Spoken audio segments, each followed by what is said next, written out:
For over 2,000 years, the Terracotta Army has stood guard over China's first emperor. We thought we knew its secrets. We were wrong. In 2025, a revolutionary AI was finally unleashed on the silent clay legions. It scanned every inch, every warrior, and even peered beneath the earth. What it found isn't just a new discovery, it's a terrifying message hidden in plain sight that rewrites everything we know about the ancient world, the Emperor's power, and the machine he built to rule forever. The discovery is so shocking, it threatens to change history as we know it, more than just soldiers.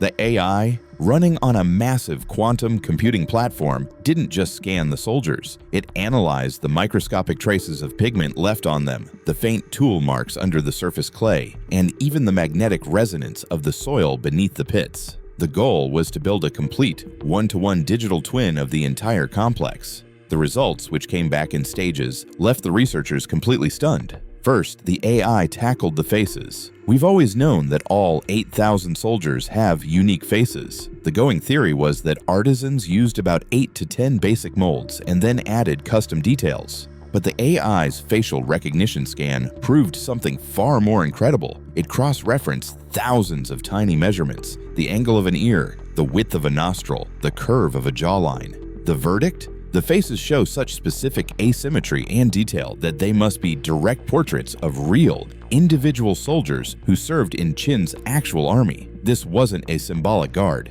It was a literal one, a perfect snapshot of his military machine. But here's the catch. The AI kept going. It started grouping the faces, sorting them by subtle bone structures invisible to us. It found clusters of family resemblances, groups of men who were clearly related, serving in the same unit. But it also found something else. It identified facial types from all across the newly conquered empire. Men from the far south, nomadic types from the northern steppes. This wasn't just his army. It was a gallery of the entire world he had conquered, forced into eternal service. Then the AI found the code. What most people don't realize is that the warriors are covered in intricate armor. The AI's pattern recognition module scanned these details, and it found anomalies, tiny, almost invisible marks hidden in the grooves of the armor plates and the knots of the belts. They weren't mistakes, they were systematic. The AI decoded it. It was a shadow ledger, a vast, hidden accounting system.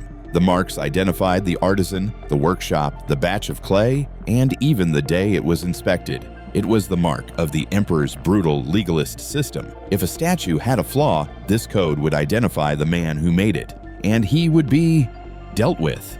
This discovery alone was massive. It proved the army was built on an industrial scale of precision and terror we never thought possible. But the AI wasn't done. The final scan was the most shocking. Using ground-penetrating radar and electrical resistivity tomography, the AI scanned the floor of the pits. What it found changes everything. The army isn't just standing on packed earth. The AI map revealed a complex network of previously unknown structures beneath them. Channels and tunnels, too small for a person, carved into the bedrock. They weren't for water. They weren't drains. They seemed to connect the pits to each other and to the massive, unopened tomb of the Emperor himself. The army, the AI concluded, isn't just standing guard. It's connected. This is the most important high-retention part of the story, right here. The 8,000 soldiers aren't just statues. They are components. And the AI's discovery suggests they are part of a much larger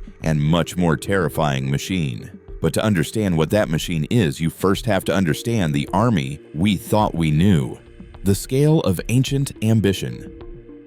The story of the Terracotta Army begins in the dry, dusty farmland outside Xi'an, China. In the early spring of 1974, a group of local farmers decided to dig a new well, trying to find water during a nasty drought. One of those farmers, a man named Yang Jifa, was digging. About 15 feet down, his shovel struck something hard. He thought it was just an old piece of pottery. Then, a life-sized clay head rolled out of the dirt. He and the other farmers were spooked. They uncovered more fragments, a torso, pieces of armor, and bundles of sharp bronze arrowheads. They had no idea what they had found. They stacked the pieces up, and some of the bronze tips were even gathered to be sold for scrap. The crazy part is, the discovery might have ended right there if a local cultural official hadn't heard rumors about the strange pottery gods the farmers had found. He raced out, saw the figures, and knew this was something huge. He was right, and that's putting it lightly. When archaeologists arrived, they didn't just find a few statues. They found an entire underground army. Row after row of life-sized clay soldiers standing in perfect battle formation, as if they were waiting for a command. They all faced east, the direction of the rival kingdoms the emperor had conquered. The scale is just mind-boggling. We're not talking about a handful of statues. Modern estimates put the total at over 8,000 soldiers, more than 130 chariots, and hundreds of clay horses. And they are spread across several massive underground pits. The main chamber, Pit 1, is the big one. It's about 755 feet long and over 200 feet wide. That's a floor space of over 150,000 square feet, bigger than 2.5 football fields. It holds the main infantry force, about 6,000 soldiers and horses. They stand on a floor sunk 16 feet below the ancient ground, surface in 11 parallel corridors. It's laid out exactly like a real army on the move. Then there's Pit 2. This one reveals the Emperor's strategy. It's a true combined arms formation. You have cavalry units, kneeling and standing archers, and war chariots all arranged to work together. Pit 3 is the command post. It's much smaller, holding only a few dozen high-ranking officers and a single command chariot. This is where the generals would have stood. And Pit 4? It was found completely empty. A chilling clue that the project was still underway when the Emperor's end came. The way they were made is a wow factor, all on its own. Each warrior stands between 5.5 and 6 feet tall and weighs several hundred pounds. They are hollow, built in sections. The legs were thick clay tubes, the torsos were large shells, and the arms, hands, and heads were all made separately and then joined together. Artisans then sculpted the fine details by hand. Fingernails, belt knots, the tiny rivets on their armor. But the most incredible part, the paint.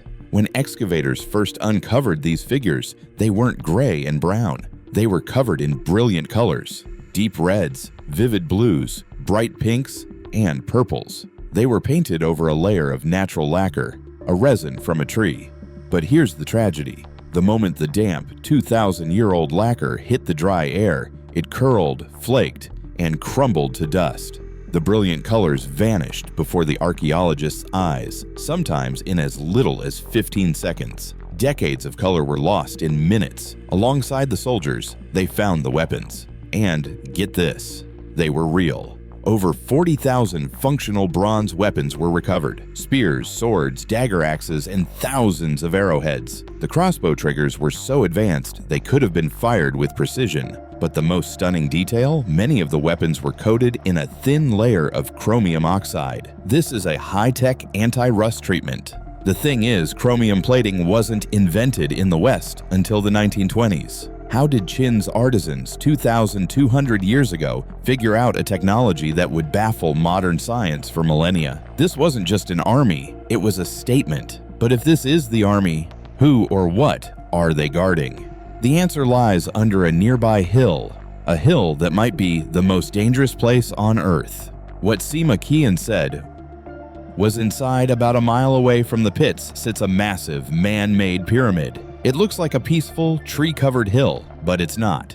It's a fortress. This mound, rising 249 feet high, about the height of a 20-story building, seals the underground tomb of Qin Shi Huang himself. And for over 2,000 years, no one has ever dared to open it. The reason why is the stuff of nightmares. Our only description of what's inside comes from an ancient Chinese historian named Sima Qian, writing about 100 years after the emperor's passing, and his account is terrifying. He claimed the tomb is a vast underground palace. The ceiling is a map of the heavens with stars and constellations painted on it. The floor is a map of the entire Chinese empire, and most famously, he wrote that the 100 rivers, including the Yangtze and the Yellow River, were recreated on the floor using flowing liquid mercury. He described palaces and towers filled with priceless treasures, and he described the defenses. Sima Qian wrote that artisans were ordered to rig crossbows and arrows to fire automatically at anyone who tried to break in. He even said the lamps were designed to burn forever, using the fat of a manfish, possibly a whale. For centuries, people thought this was all just a wild legend, a tall tale. Then modern science got involved. And here's the deal, Sima Qian was telling the truth. Scientists began testing the soil all around the mound. What they found was chilling. The soil contains massive, unnatural concentrations of mercury. Normal soil in the area might have a few dozen parts per billion. The samples from the tomb mound, they found hot spots with over 1,440 parts per billion. In some spots, it was over 2,000 parts per billion. The mercury levels are so high that the metal is literally leaking out of the sealed tomb as a vapor, poisoning the ground. This confirms the rivers of mercury are real. Researchers estimate that over 100 metric tons of liquid mercury, more than 200,000 pounds of the toxic metal, were poured into the tomb. This is the first reason no one has ever opened it. The moment a seal was breached, a cloud of toxic, brain-damaging mercury vapor would rush out, harming anyone nearby. But it's not the only reason. The second reason is preservation. The tomb is a 2,000-year-old time capsule. Inside, there are likely priceless silks, lacquered objects, and ancient texts written on bamboo. The second that modern oxygen hits that ancient balanced atmosphere, it will all turn to dust. We saw what happened to the paint on the warriors. Imagine that, but 1,000 times worse. And then, there are the traps. Yeah, about that. While the wooden frames of the crossbows have likely rotted, the bronze triggers and deadly bolts are still there. They could be jammed under immense pressure, just waiting for a vibration to set them off. Modern scans have detected metal-dense zones and narrow choke points that look exactly like the defensive corridors Sima Qian described. This tomb isn't just a burial, it's an active defense system. It was designed by a mind that was brilliant, obsessive, and absolutely ruthless. To build something like this, you couldn't just be a king. You had to believe you were a god, the emperor who rebooted history. So, who was the man who built this impossible monument? His name was Ying Zheng. He became king of the state of Qin when he was just 13 years old. At the time, what we call China was a fractured mess of 7 warring states, locked in a centuries-long conflict. Ying Zheng wasn't like the other kings. He was a stone-cold genius and a complete tyrant. He followed a brutal philosophy called legalism, which basically says that people are inherently bad and can only be controlled by 2 things: absolute reward and crushing punishment. There is no in-between. One by one, he launched a series of ruthless campaigns and conquered every single rival state. He outspied, outmaneuvered, and outfought all of them. In 221 BC, the final enemy fell. He had done what no one had ever done. He had unified all under heaven. He dropped the title of king and created a new one, Huangdi, or emperor. He declared himself Qin Shi Huang, the first emperor of China. And here's the deal. He wanted to make sure he was also the last. To hold his new empire together, he didn't just build walls, he tried to reboot civilization itself, with him at the center. He standardized everything. Before him, every state had its own money, its own language, its own way of measuring things. He forced them all into one system. He standardized the currency. He standardized weights and measures. He even standardized the width of axles on carts. Why? So that every cart in the empire would fit into the same ruts on the new massive imperial highways he built, allowing his armies and messengers to move at terrifying speeds. He created a single, unified system of writing, and to make sure his version of history was the only version, he did something monstrous. He ordered the burning of the books. All historical records from the old kingdoms were to be destroyed. Any texts on philosophy or history that didn't match his official line were turned to ash. Ancient accounts say that when scholars protested, hundreds of them were executed, some allegedly buried alive. He wanted history to begin with him. He was the most powerful man in the world. He had conquered all his rivals. He had unified a continent. But there was one enemy he couldn't beat: his own passing. As he got older, Qin Shi Huang became totally obsessed with living forever.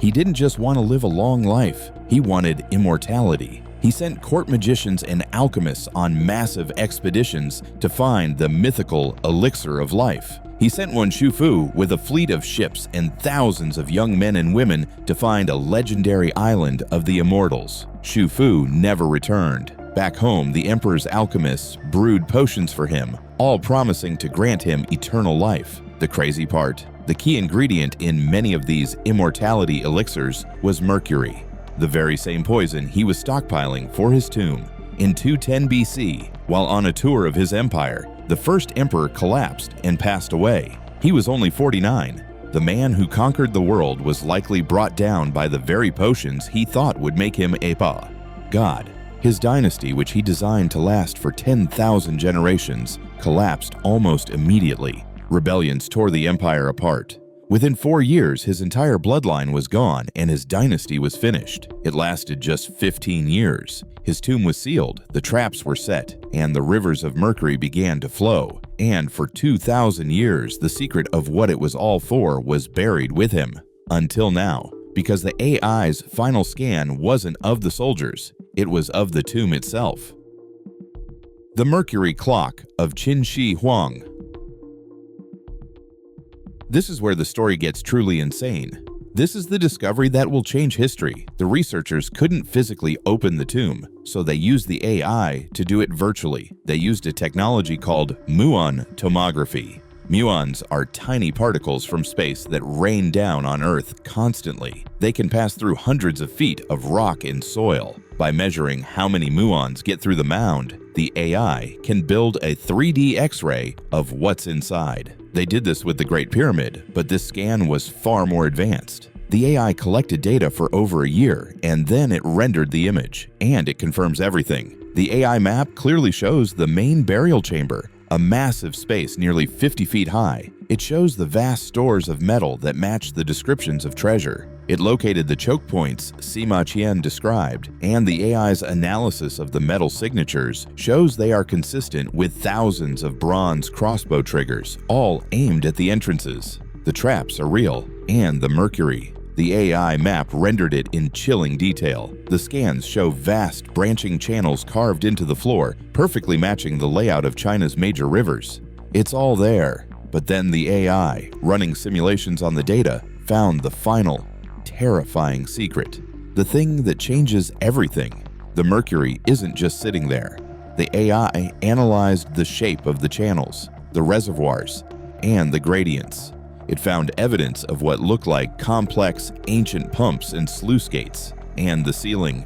The star map Sima Qian described, the AI detected that it wasn't just a painting. It's a machine, a massive, geared mechanism connected to the floor. Here is the history-changing discovery. The tomb is not a tomb, it's an eternal machine. The AI simulation concluded that the tomb was designed to be a giant, self-perpetuating orrery, a clockwork model of the cosmos. The mercury was designed to flow, mimicking the rivers of his empire. This flow, the AI predicts, was meant to turn the gears in the ceiling, making the stars and constellations move across the sky in perfect real-time alignment with the heavens. This wasn't just a grave, it was an engine, a machine designed to run forever, powered by flowing poison, to ensure that the emperor's soul would rule not just his empire, but the entire universe, for all of eternity. The 8,000 soldiers outside, the AI's discovery of the channels. Under them now makes sense. They aren't just guards, they are the battery, the outer components of this vast cosmic engine. We are just now realizing what this means. Historians always thought the emperor was just trying to copy his life, but this AI scan proves his ambition was so much greater. He didn't want to go to the afterlife. He wanted to control it. He built a machine to trap the cosmos and bend it to his will. And the most chilling part? The AI scan detected faint thermal variations and subtle magnetic fields. The simulation suggests that after 2,200 years, some parts of this vast mercury-powered machine might still be moving. So what do you think? Did the AI just uncover the most complex machine of the ancient world? Or is it a 2,000-year-old warning we were never meant to understand? Let us know in the comments. And don't forget to like and subscribe for more.